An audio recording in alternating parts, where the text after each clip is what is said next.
Hello दोस्तों, आज हम आप सभी छात्रों को हिंदी क्लास 10th का वीवीआई ऑब्जेक्टिव क्वेश्चन बताने वाले हैं। आप सभी छात्र एक बार इस वीडियो को लास्ट तक जरूर देखना, क्योंकि इसमें आपको हिंदी के 50 वीवीआई ऑब्जेक्टिव क्वेश्चन मिलेंगे। तो प्लीज़ वीडियो को लास्ट तक जरूर देखना, और वीडियो को लास्ट तक देखने के बाद इन 50 ऑब्जेक्टिव प्रश्नों में से कितना का आंसर आपको पहले से याद था, आप हमें कमेंट बॉक्स में ज़रूर बताना। ठीक है दोस्तों, वीडियो को लास्ट तक देखने से आपको यह फ़ायदा होगा, अगर क्वेश्चन आपको याद होगा पहले से तो रिपीट हो जाएगा, और जो नहीं याद होगा वो आपको याद भी हो जाएगा। तो प्लीज़ सभी लोग वीडियो को लास्ट तक जरूर देखना, और सभी लोग यहाँ पर एक एक लाइक भी कर देना। ठीक है, तो चलिए हम वीडियो को शुरुआत करते हैं। ठीक है, यहाँ पर दोस्तों पहला हिंदी का क्वेश्चन है कि डॉक्टर भीमराव अंबेडकर ने किस प्रथा को आर्थिक पहलू से खतरनाक माना है। ठीक है, तो हम लोग इसका सही जवाब देंगे।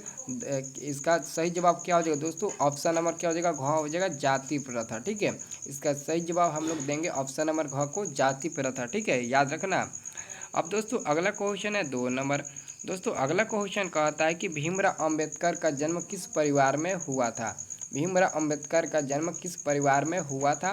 दोस्तों याद रखना, भीमराव अंबेडकर का जन्म एक दलित परिवार में हुआ था। दलित मतलब क्या होता है? एक गरीब परिवार में हुआ था। ठीक है, आप लोग याद रखना। ठीक है, अब दोस्तों हम लोग अगला क्वेश्चन 3 नंबर देखेंगे।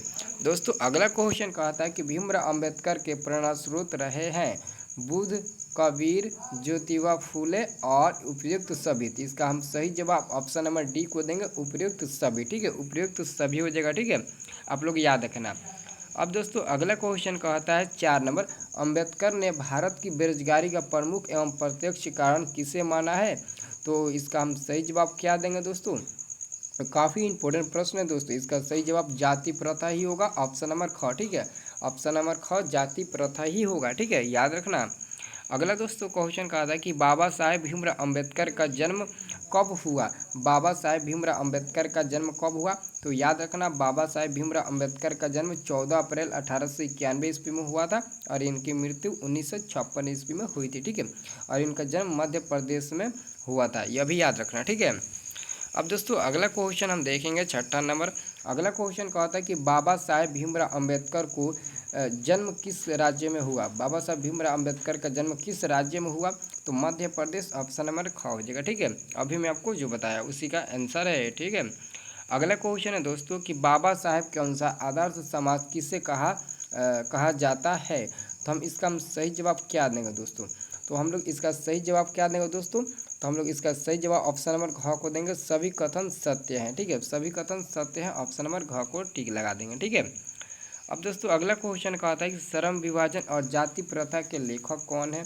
तो श्रम विभाजन और जाति प्रथा के लेखक भीमराव अंबेडकर है, ऑप्शन नंबर घ हो जाएगा। आप सभी याद रखना दोस्तों, आप लोग चैप्टर और चैप्टर के लेखक कौन है यह याद रखना। अगर इसको याद कर लेते हो तो आपको बहुत ज़्यादा ऑब्जेक्टिव काम आएगा। ठीक है, क्योंकि इसी से ज़्यादा ऑब्जेक्टिव पूछा जाता है। ठीक है, और यह भी याद रखना कि जो चैप्टर है वो क्या है, कहानी है, निबंध है, या फिर भाषण है, ये भी आप लोग याद रखना। और लेखक की जन्म मृत्यु भी याद रखना, जो आपके ऑब्जेक्टिव में काम आएगा। ठीक है, जितना हो सके उतना मैं आपको बताऊंगा। ठीक है, अब दोस्तों हम अगला क्वेश्चन 9 नंबर बताएंगे। दोस्तों क्वेश्चन नंबर 9 नंबर बताने से पहले इस वीडियो को डिस्क्रिप्शन में मेरा सेकेंड चैनल का लिंक है, उस चैनल को पर जाइए और देखिए कि उस चैनल पर आपको क्या क्या वीडियो मिलता है। और उस चैनल पर आपको हर सब्जेक्ट का चैप्टर बाई ऑब्जेक्टिव क्वेश्चन, जैसे मैथ का chapter by exercise by math का सोल्यूशन भी मिलेगा। ठीक है, जो इस चैनल पर मैं नहीं बता पाता हूँ वो उस चैनल पर मैं आपको बता देता हूँ। तो फाइनली आप लोग उस चैनल को भी सब्सक्राइब कर लेना, क्योंकि दोनों चैनल पर आपको वीडियो मिलेगा। जो इस पर नहीं मिलेगा वो इस पर मिलेगा। जैसे मैं आपको इस पर संधि, हिंदी व्याकरण का कुछ ऑब्जेक्टिव क्वेश्चन, जैसे संधि का हो गया ऑब्जेक्टिव क्वेश्चन, संधि क्या है, कितने प्रकार के होते हैं, ये मैं आपको इस चैनल पर नहीं दे पाता हूँ, इसलिए उस चैनल पर आपको उपलब्ध है, आप जाकर उस वीडियो को देख सकते हैं। ठीक है, संधि क्या है और हिंदी व्याकरण में जितने भी इंपॉर्टेंट टॉपिक है सबके बारे में हम बताए हैं, तो जाकर देख लीजिएगा। ऑब्जेक्टिव क्वेश्चन बताए हैं वहाँ पर दोस्तों, उस चैनल पर आपको बहुत कुछ मिलेगा। जाइए एक बार उस चैनल पर जाइए, एक बार देखिए वीडियो को। ठीक है, तो हम अगला क्वेश्चन 9 नंबर दोस्तों देखेंगे, श्रम विभाजन एवं जाति प्रथा गत की कौन सी विद्या है। तो हम इसका सही जवाब क्या देंगे? ऑप्शन नंबर घ को देंगे। क्या देंगे? ऑप्शन नंबर क्या हो जाएगा? यह एक निबंध है, तो ऑप्शन नंबर घ हो जाएगा। ठीक है, याद रखना, यह एक निबंध है, आप लोग याद रखना। ठीक है, अगला क्वेश्चन दोस्तों कहता है कि जाति प्रथा स्वाभाविक विभाजन नहीं है, क्योंकि क्योंकि यह रुचि पर आधारित नहीं है, क्योंकि यह रुचि पर आधारित नहीं होने के कारण ही है। ठीक है, इसका आंसर हो जाएगा ख नंबर। ठीक है, आप लोग याद रखना। अगला दोस्तों क्वेश्चन कहता है कि जाति प्रथा श्रम विभाजन के साथ साथ किसका रूप लिए हुई है। तो हम लोग इसका आंसर क्या देंगे, हम लोग इसका आंसर क्या देंगे, ऑप्शन नंबर क्या देंगे। क्वेश्चन क्या कहता है, जाति प्रथा श्रम विभाजन के साथ साथ जाति प्रथा श्रम विभाजन के साथ साथ किसका रूप ली हुई है। तो श्रम विभाजन का ऑप्शन नंबर क्या हो जाएगा, श्रमिक विभाजन का ऑप्शन नंबर क्या हो जाएगा, ग हो जाएगा। ठीक है, याद रखना। अगला क्वेश्चन दोस्तों कहता है कि आदर्श समाज स्वतंत्रता समानता भ्रातृत्व पर आधारित होगा, किसने कहा। तो किसने कहा, भीमराव अंबेडकर ने कहा। किसने कहा, भीमराव अंबेडकर, ऑप्शन नंबर ख हो जाएगा। ठीक है, याद रखना। अगला क्वेश्चन है सभ्य समाज की आवश्यकता क्या है। तो सभ्य समाज की आवश्यकता क्या है, तो श्रम विभाजन है। ठीक है, श्रम विभाजन, ऑप्शन नंबर ख हो जाएगा। ठीक है, अगला क्वेश्चन है भाईचारे का दूसरा नाम क्या है। भाईचारे का दूसरा नाम लोकतंत्र होता है। ये तो सभी को पता होगा, ऑप्शन देखने से ही इसका आंसर आपको पता हो जाएगा। ठीक है, तो भाईचारे का दूसरा नाम लोकतंत्र हो जाएगा। ठीक है, याद रखना। अगला क्वेश्चन है भारत में जाति प्रथा का मुख्य कारण क्या है। भारत में जाति प्रथा का मुख्य कारण क्या है, तो बेरोजगारी है। बेरोजगारी के कारण ही सभी जो समस्या गरीबी अमीरी की उत्पन्न होती है, बेरोजगारी के कारण ही उत्पन्न होती है। तो हम लोग सबका एक ही जवाब मिल जाएगा, बेरोजगारी। ठीक है, याद रखना। अगला दोस्तों क्वेश्चन आ गया, 20 के दांत कहानी का रचयिता कौन है।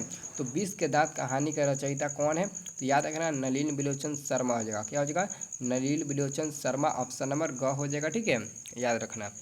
अगला क्वेश्चन कहता है कि 20 के दांत कहानी, 20 के दांत कैसी कहानी है। तो 20 के दांत एक मनोवैज्ञानिक कहानी है। ठीक है, आप लोग याद रखना, 20 के दांत एक मनोवैज्ञानिक कहानी है। ठीक है, अगला क्वेश्चन कहता है कि 20 के दांत समाज के किस वर्ग की मानसिकता उजागर करती है।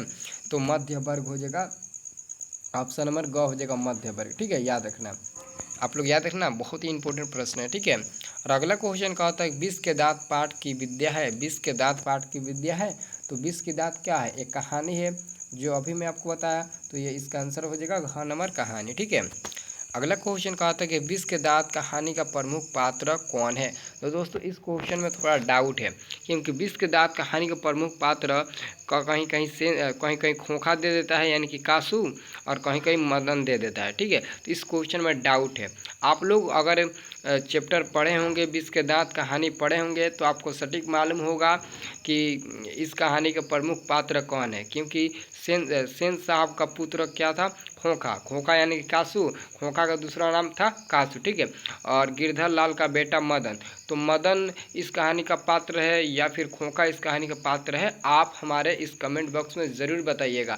अगर आप लोग इस पार्ट को पढ़े होंगे तो ज़रूर बताइएगा, क्योंकि इस क्वेश्चन में हम भी कंफ्यूज हो गए कि हम आंसर दे तो किसका दे, क्योंकि दोनों ही इस कहानी के पात्र है। तो ऐसे में ऑप्शन में दोनों का नाम दिया है, तो हम क्या आंसर में दे, हमें कुछ नहीं समझ में आ रहा है। ठीक है, लेकिन जो ऑप्शन के अनुसार यहाँ पर दिया गया है, उस ऑप्शन के अनुसार हम ऑप्शन नंबर बी को टिक लगा सकते हैं, खोखा। क्योंकि मदन भी होगा, तो जब दोनों होगा तो दोनों का यहाँ पर नाम नहीं दिया है, सिर्फ सेन साहब दिया है और मदन गिरधर दिया है, यानी कि दोनों, और इनमें सभी सही दिया है, और ऑप्शन नंबर ख में दिया है खोखा। तो एक्चुअली में हम ऑप्शन नंबर बी पर टिक लगा देते हैं, खोखा। किस पर, ऑप्शन नंबर बी पर हम टिक लगा देते हैं, ख हो जाएगा खोखा। ठीक है, अगर आपके ऑप्शन में ऐसा दिखाई दे खोखा न दिखे और वहाँ पर मदन सिर्फ दिखे, तो आप मदन पर भी टिक लगा सकते हैं। ठीक है, तो आप लोग टिक लगा देना। ठीक है, अब हम लोग अगला क्वेश्चन 21 नंबर देखेंगे।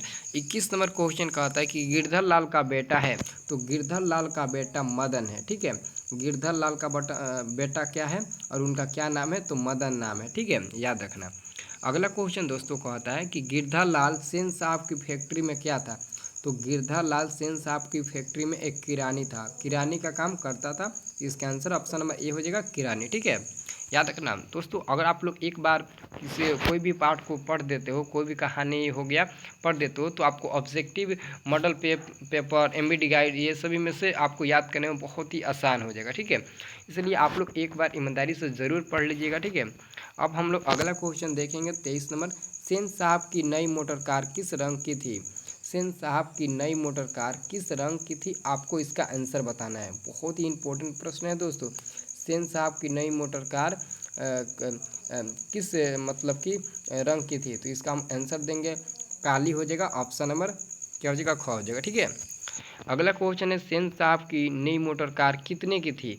तो क्या हो जाएगा, 7,500। क्या हो जाएगा, 7,500 की थी। ठीक है, याद रखना सभी प्रश्न इंपॉर्टेंट है। ठीक है, अगला क्वेश्चन है सेन साहब अपने बेटे खोखा को क्या बनाना चाहते थे? तो सेन साहब अपने बेटे खोखा यानी कि कासू को बिजनेसमैन इंजीनियर बनाना चाहते थे। ठीक है, याद रखना इसका आंसर हो जाएगा घ नंबर। ठीक है, अगला क्वेश्चन है सेन साहब की आंखों का तारा है। तो सेन साहब की आंखों का तारा खोखा यानी कि कासू है, ऑप्शन नंबर ख हो जाएगा। ठीक है, अगला क्वेश्चन है मदन किसका बेटा है? मदन किसका बेटा है? तो मदन गिरधर लाल का बेटा है, जो सेन साहब के फैक्ट्री में किराने का काम करता था। ठीक है, याद रखना। अगला क्वेश्चन है मदन और कासू के बीच झगड़े का कारण था। तो मदन और कासू के बीच झगड़े का एक ही कारण था, लट्टू खेलने की। लट्टू खेलने के कारण ही मदन और कासू के बीच झगड़ा हुआ था। इसका आंसर यही हो जाएगा। ठीक है, अगर आप लोग पढ़े होंगे तो ज़रूर आपको पता होगा, इसमें कोई नहीं है।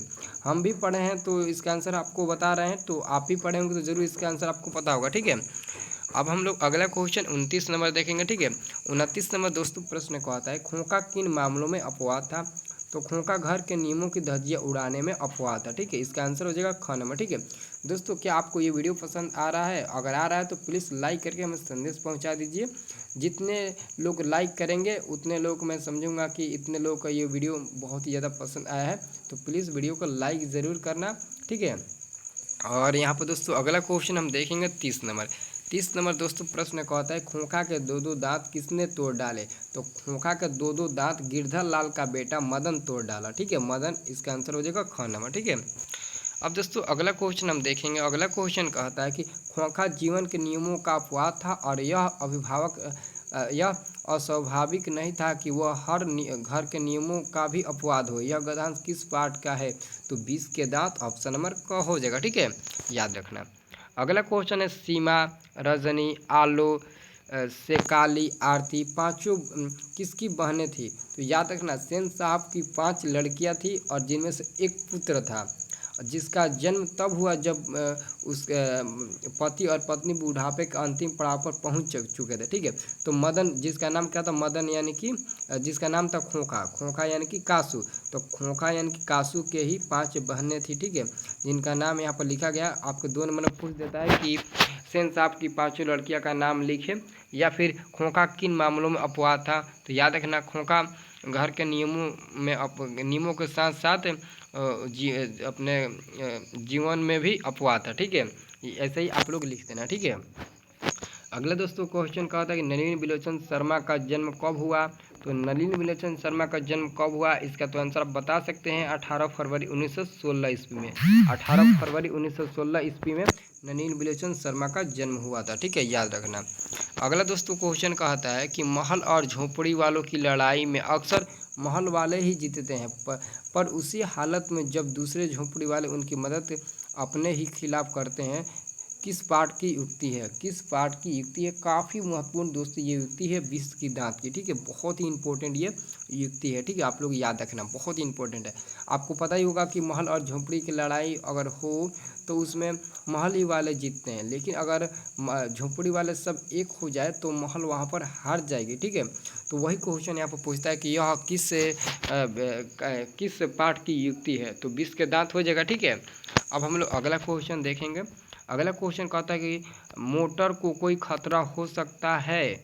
तो खोखा से, मदन से, सीमा से, या फिर शेफाली से? तो हम लोग इसका सही जवाब ऑप्शन नंबर ए को देंगे, खोखा से। मोटर की जो खतरा है वो सिर्फ खोखा यानी कि कासू से ही है। ठीक है, बाकी किसी से नहीं। ठीक है, अगला क्वेश्चन है हिंदी कविता में पर्यायवाद के प्रातांक कौन है? तो इसका हम सही जवाब क्या देंगे?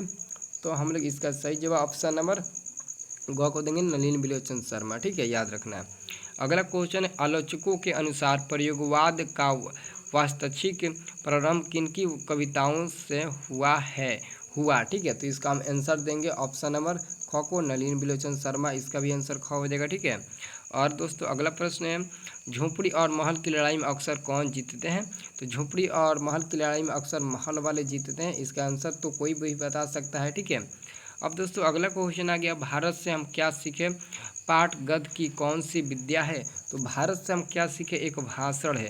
जो ऑप्शन नंबर घ में दिया है, तो हम लोग ऑप्शन नंबर घ पर टिक लगाएंगे। भारत से हम क्या सीखे? एक भाषण है, ठीक है, याद रखना। अगला क्वेश्चन है, भारत से हम क्या सीखे? भाषण का हिंदी रूपांतरण किसने किया? तो मैक्स मूलर। क्या हो जाएगा? ऑप्शन नंबर घ हो जाएगा मैक्स मूलर, ठीक है, याद रखना। क्या हो जाएगा दोस्तों? ऑप्शन नंबर घ हो जाएगा मैक्स मूलर, ठीक है। अब हम लोग दोस्तों अगला क्वेश्चन क्या देखेंगे? क्वेश्चन दोस्तों अगला क्वेश्चन है भारत। क्या है दोस्तों? यहाँ पर दोस्तों इसका आंसर आपको मिसप्रिंट हम बता दिए, यानी कि गलत बता दिए। भारत से हम क्या सीखे? भाषण का हिंदी रूपांतरण किसने किया? हिंदी रूपांतरण इसका डॉक्टर भवानी शंकर त्रिवेदी ने किया था, ठीक है। इसका आंसर क्या हो जाएगा? ऑप्शन नंबर ख होगा। इसका आंसर मैक्स मूलर नहीं होगा, क्योंकि भारत से हम क्या सीखे कि लेखक न मैक्स मूलर है, उसका हिंदी रूपांतरण डॉक्टर भवानी शंकर त्रिवेदी ने किया था, ठीक है, याद रखना आप। अब दोस्तों अगला क्वेश्चन देखेंगे, भारत की सर्वाधिक आबादी कहाँ बसती है? तो भारत की सर्वाधिक आबादी हमारे गाँव में बसती है, जो ऑप्शन नंबर डी में दिया है गाँव। तो हम लोग गाँव पर टिक लगा देंगे, ठीक है, ईमानदारी से हम लोग गाँव पर टिक लगाएंगे, ठीक है। अब दोस्तों अगला क्वेश्चन है 42 नंबर, यानी कि 42 नंबर। 42 नंबर दोस्तों क्वेश्चन है कि मैक्स मूलर कहाँ के रहने वाले थे? मैक्स मूलर कहाँ का रहने वाले थे? तो मैक्स मूलर जर्मनी के रहने वाले थे। मैक्स मूलर जर्मनी के रहने वाले थे, आप लोग याद रखना, ठीक है। अब दोस्तों अगला क्वेश्चन है, मैक्स मूलर के अनुसार सच्चे भारत का दर्शन कहाँ हो सकते हैं?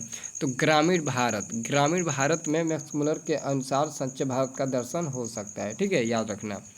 अगला क्वेश्चन है, मैक्स मूलर थे भारत भक्त, संस्कृतानुरागी भक्त या फिर उपयुक्त सभी? तो हम लोग इसका आंसर क्या देंगे? मैक्स मूलर क्या थे?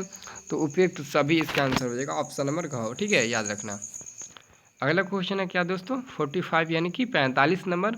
45 नंबर दोस्तों क्वेश्चन है, कहता है कि वस मूलर यहाँ पर दोस्तों नहीं है, बल्कि मैक्स मूलर है। क्या दोस्तों? Max Muller. यहाँ पर मिसप्रिंट हो गया, मैक्स मूलर हो जाए, ठीक है।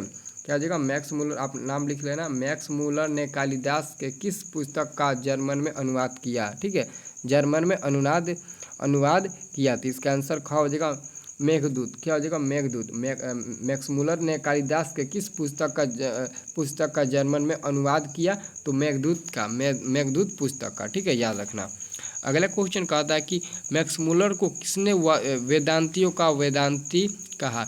मैक्स मूलर को किसने वेदांतियों का वेदांती कहा? तो इसका हम सही जवाब क्या देंगे? विवेकानंद, रामानुजाचार्य या फिर शंकराचार्य, या फिर सभी गलत हैं। तो हम लोग इसका सही जवाब क्या देंगे? ऑप्शन नंबर क को देंगे विवेकानंद ने, ठीक है, याद रखना। अगला दोस्तों प्रश्न आ गया 47। वर्ष की अवस्था में लिपजिंग विश्वविद्यालय में संस्कृत का अध्ययन प्रारंभ किया 15, 16, 17, 18। तो हम लोग इसका सही जवाब क्या देंगे दोस्तों? तो हम लोग इसका सही जवाब देंगे 18, ऑप्शन नंबर घ को, ठीक है, याद रखना। अगला क्वेश्चन है, फ्रेडरिक मैक्स मूलर किस पाठ के रचयिता है? तो फ्रेडरिक मैक्स मूलर भारत से हम क्या सीखे पाठ के लेखक है। इसका आंसर हो जाएगा ग नंबर, ठीक है। और दोस्तों यहाँ पर 49 नंबर प्रश्न है, शेर की खाल में गधा, यह कहावत यूनान के प्रसिद्ध दार्शनिक प्लेटो के किस पुस्तक में मिलती है? शेर की खाल में गधा, यह कहावत यूनान के प्रसिद्ध दार्शनिक प्लेटो के किस पुस्तक में मिलती है? तो हम लोग इसका सही जवाब क्या देंगे? इसका सही जवाब ग हो जाएगा जर्मन। इसका सही जवाब क्या देंगे दोस्तों? हम लोग इसका सही जवाब देंगे दोस्तों, यहाँ पर दोस्तों पहला नंबर में है इंडिका, और उसके बाद से वर्ल्ड, उसके बाद से क्रिटिलस, या फिर तीनों। तो हम लोग इसका आंसर क्या देंगे? बहुत ही इंपॉर्टेंट दोस्तों क्वेश्चन है। इसका आंसर अगर आपको पता है तो प्लीज़ आप कमेंट करके बता दीजिए, क्योंकि इसका आंसर ऑप्शन नंबर ग होगा क्रिटिलस ऑप्शन नंबर ग हो जाएगा, ठीक है। और दोस्तों यहाँ पर अंतिम प्रश्न है। अंतिम दोस्तों प्रश्न कहता है, 10वीं 11वीं सदी में किस रचना ने भारत यूरोप के बीच व्यापार संबंध के बारे में बताया? तो इसका हम लोग सही जवाब क्या देंगे? हम लोग इसका सही जवाब ऑप्शन नंबर ख कर देंगे, शहनामा। ऑप्शन नंबर क्या हो जाएगा? ऑप्शन नंबर ख हो जाएगा। दोस्तों यहाँ पर हम आपको फाइनली हिंदी क्लास 10 के 50 वीवीआई ऑब्जेक्टिव क्वेश्चन बताइए। अब हमें आप लोग कमेंट करके बताइए कि इन 50 ऑब्जेक्टिव क्वेश्चन में से कितना का आंसर आपको पहले से पता था और कितना का आंसर आपको पहले से नहीं पता था, ठीक है। और इस वीडियो के डिस्क्रिप्शन में मेरा सेकंड चैनल का लिंक है, आप लोग उस चैनल को भी सब्सक्राइब कर लीजिएगा, क्योंकि उस चैनल पर जो मिलता है वो इस चैनल पर नहीं मिलता है, और जो इस चैनल पर मिलता है वो उस चैनल पर नहीं मिलता है। तो दोनों चैनल को सब्सक्राइब करके रखिए, आपको बहुत ही ज़्यादा उससे मदद मिलने वाला है। तो